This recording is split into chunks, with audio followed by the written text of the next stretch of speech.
Invencível, animação da Prime Video, que já tá na sua 3ª temporada e tem um episódio especial e já está indo pra 4ª. Muita gente ama essa série e eu sou um deles. E graças a Deus a Panini começou a lançar a série aqui no Brasil.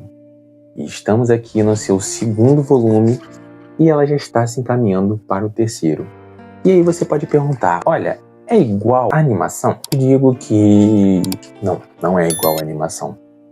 E isso é bom. A animação é um outro contexto, é uma outra vibe e trouxe uma coisa que é muito parecido com a série, que é a vibe da série, só que não necessariamente é também. E a animação trouxe uma coisa assim muito nova. Esse quadrinho se trata de uma série dos anos 2000. Ele foi lançado originalmente em 2003.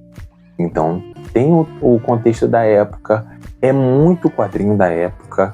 Se você é um cara que passou dos 20 anos, você vai se lembrar de filmes bem joviais, como American Pie, entre outros filmes de séries de jovens que tem todo aquele ambiente de escola, aquela coisa contínua do dia a dia, amiguinho, ter o seu próprio armário, ter as suas aulas diferenciadas, poder escapar da escola ou ficar até mais tarde.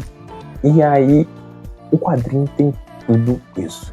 A começar pelo seu primeiro volume, quando o Mark já sabe que ele é um alienígena com superpoderes, só que ele tá esperando ansiosamente ter o seu poder. E ele fica assim, esperando ter o seu poder, até que em determinado momento acontece.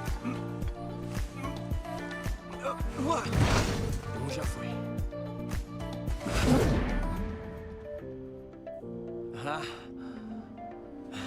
Aí sim, demorou. Isso é parecido com os quadrinhos. E ele fala sim desses poderes, só que ele diz, legal. A família não liga até o momento que ele desperta realmente esses poderes para combater por vontade própria e o pai resolve treiná-lo. E daí o pai treina e tal, ele consegue sua roupa, tudo bem. Só que seu primeiro vilão é o seu professor de física. O professor de física teve um filho que acabou se suicidando por causa de bullying, de pessoas populares, e ele tá matando as pessoas populares injetando bomba até o momento que ele tenta se matar para destruir toda a escola, e o Invencível impede isso. Isso já é um pouco retratado na primeira edição, mas só que vai mudando com o tempo. Você não vê esse vilão, na verdade você não vê nada que se trata assim desse ambiente escolar do Mark. Isso para mim foi ótimo não ter isso na série, porque esse tipo de abordagem já não conversa tanto com outras pessoas que possam estar vendo esse quadrinho. Pessoas necessariamente mais novas, de 18, de 14 anos. Essa abordagem de ter poderes, de treinar para ter esses poderes, foi interessante. Principalmente a morte dos Guardiões Globais. Porque essa morte dos Guardiões Globais acontece no volume 2. E lá já acontece no primeiro episódio, com o intuito de chocar. E esse choque vai indo para os demais episódios. Coisa que no quadrinho não precisava, porque naquela época já tinha uma alta de super-heróis. E aí o Robert Kirkman, quando ele decide escrever esses super-heróis, ele não esconde que ele ama super-heróis. Diferente dos demais quadrinhos da época, que tinham o costume de trazer heróis mais vilanescos, com sede de matar, com o intuito de fugir do clássico super-herói. Mas aqui o Robert Kirkman, ele tem um direcionamento próprio, ele ama super-heróis. E ele decidiu contar a sua história de super-heróis.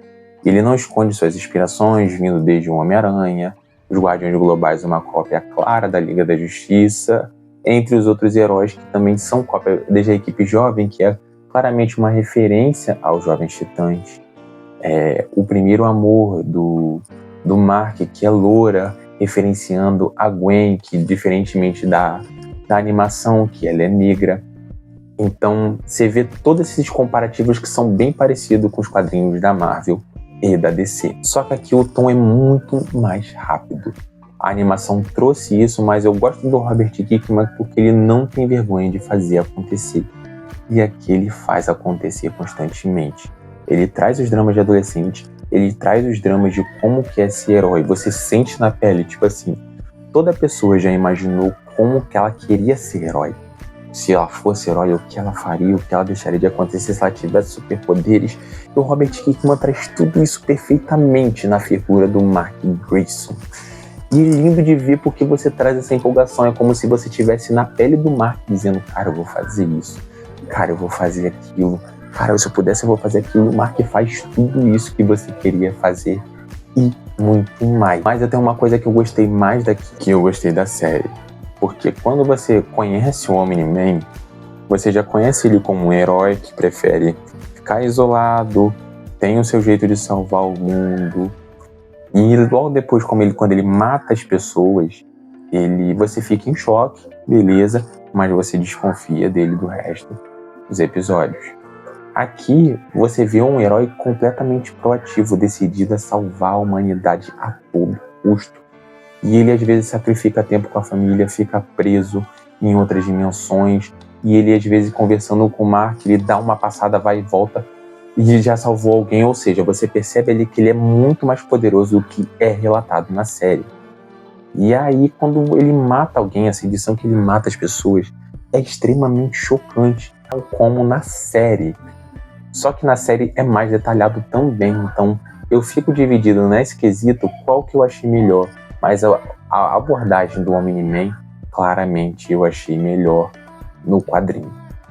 O quadrinho é muito mais completo, a família do Mark, principalmente a Debbie, que tem um protagonismo muito maior nos quadrinhos. Porque nos quadrinhos você já percebe, desde a primeira edição, a mulher forte que ela é, o que ela tem que aguentar devido ao marido ser um super-herói e devido ao filho estar descobrindo seus poderes. Você sente a tensão dela, você sente as cobranças também. Então a Debbie é uma personagem muito forte, muito incrível e que pra mim já é assim, no top 3 de personagens do Invencível. E claramente também você percebe o Mark já sempre foi apaixonado pela Eve. E a Eve já tem todo um protagonismo, já é uma heroína mais experiente, mas logo dá uma cartada, olha, eu tô ficando com o Rex, tá? Mas logo ele dá aquele tremendo vacilo e ela também sai da equipe. Então isso é quase igual, exceto uma parte que ela vai se consolar com o Mark e a mãe acaba vendo. Vou ser sincero, é clichê falar que eu preferi o quadrinho, só que eu gostei dos dois igual. Gostei dos dois igual porque o quadrinho ele tem toda uma vibe assim, anos 2000, adolescente, de descoberta, aquelas zoeiras. E isso pra mim me conquista demais nesse quadrinho. O que me fez decidir assim que eu vou acompanhar assim Invencível. Comprei o volume 2, estou lendo regularmente. Quando eu chegar o volume 3 também vou comprar assim como o volume 4 em diante. E também vou seguir vendo a animação. A animação também me conquistou muito porque ela não tem medo de chocar ninguém. Assim como o quadrinho não tem medo de chocar ninguém. Ele começa a mostrar as suas garras no volume 2. O volume 2 começa a ser mais sangrento, mais violento. Porque primeiramente o desenhista que começou foi o Cory Walker. O Cory Walker, ele tem um traço bom, só que pra mim nem tanto. E aí, por questões dele atrasar, ele não aguentar o título mensal, eu vou mudando de desenhista para o Ryan Ottley. O Ryan Ottley é um desenhista espetacular. Ele já desenhou a fase do Homem-Aranha no Nick Spencer. E eu sou apaixonado pelos desenhos dele porque ele tem toda aquela característica assim, de cartoon. Aquela coisa mais colorida, chama mais atenção, fica divertido. E aqui meus desenhos dá 8 em diante e torna tudo perfeito. Dando um panorama geral, eu diria que Invencível tem uma outra vibe. Mas assim, caminha para a vibe série. Tudo a série é bem mais rápida. E a série também vai ter outras liberdades. O Robert Kirkman, provavelmente a série vai ter episódios originais, porque algumas coisas ele abriu mão de escrever, só que agora ele amadureceu e ele vai colocar isso na série. Então talvez seja meio que um complemento. Então acaba que o quadrinho é meio que uma coisa e a animação é outra. E o que eu vou fazer? Como eu disse, vou seguir vendo os dois. E claro que também vou seguir esperando a sua inscrição e o seu like. Que pra mim é a coisa que mais, assim, quero seguir.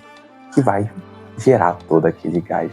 E também posso dizer que todos esses volumes aqui eu encontrei na Banca Espacial. Como a Banca Espacial é parceira aqui do canal, então se você quiser adquirir os seus quadrinhos assim, novos, impactos, de extrema qualidade, vá lá que você vai achar. Vai achar o volume 1, vai achar o volume 2 e em breve também. Ou se não, já tem o volume 3. Então é isso. Se você gosta de Invencível, se você assim se apaixonou pela animação, vai pelos quadrinhos. Os quadrinhos vão te conquistar muito. Eles são dinâmicos, eles têm texto, eles têm história, são rápidos de ler. Eu confesso que eu li isso aqui numa tacada só porque os roteiros são ágeis. Assim como em The Walking Dead, que o Robert Kirkman me conquistou com isso, ele me conquistou aqui também. Então, te aguardo até lá, te aguardo no like e te aguardo no próximo vídeo. Até a próxima, meu querido e minha querida. Um abraço.